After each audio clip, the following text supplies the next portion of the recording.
Hello gold farmers, welcome to another Gold Notch Farming video. Today we'll be taking a look at a really good fire farming location. This can be done in a group, but it's really good solo. I've been farming this for about 5 minutes now,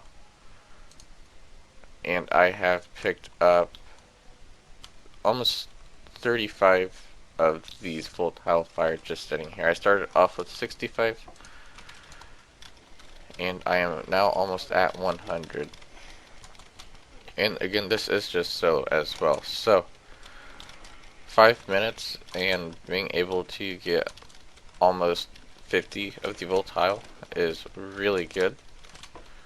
In a group, I am sure you can get a lot more. I mean, a group of 2 should get you roughly 50 to 60 of the Volatiles in about 5 minutes. In a group of 5, it would probably be a bit closer to 100 every 5 minutes. There are a couple of things to note about this location now. I am still kind of messing around with it. I do believe it has been around for a while. I just haven't really ever done it. Outside of that though, I feel like if you just stayed right here in the middle and not really worried about this guy over here, you should do fine, because as you can tell, he will run off if you don't kill him right away, but he'll run back after a little while. So I feel like you guys really shouldn't worry too much about that. If you do end up doing a group of 5, I'd highly recommend that you kill some of these earth elementals down here as well. Spread your guys out a little bit and get the Volatile fire and Volatile earth at the same time.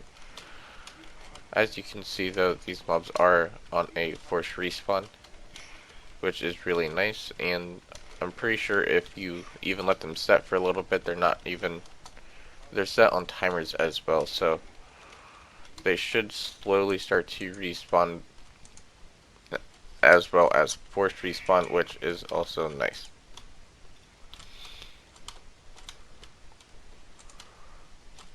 I have been kind of going with the 2-minute loot method,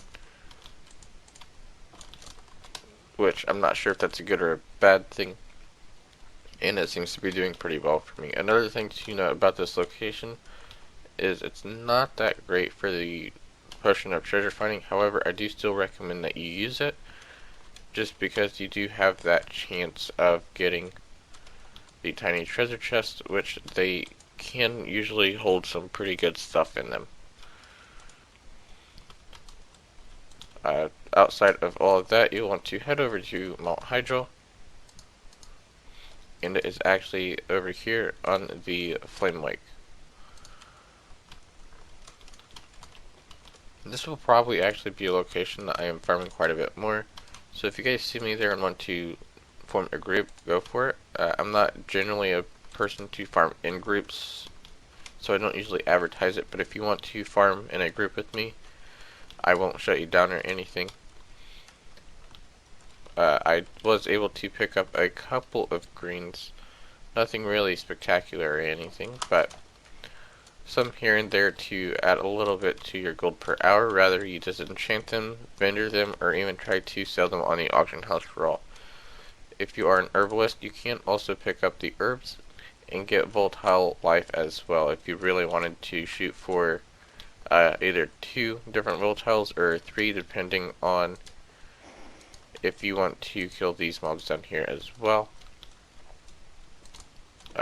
I'm always a huge fan of trying to find farms that have multiple different materials drop in them, just because the more that you can put on the auction house and the different stuff that you can put on the auction house generally means the more stuff you can sell, just because if you post 10 stacks of Volatile fire, unless if you're really lucky, they're not all going to sell on the auction house. But if you post 2 stacks of each Voltile, which will give you a total of the 10 stacks of Volatiles again, I believe. Yeah, and chances are higher that you will actually sell all of those stacks. However, that will be all, so thanks for watching. Don't forget to give the video a thumbs up and subscribe for more content.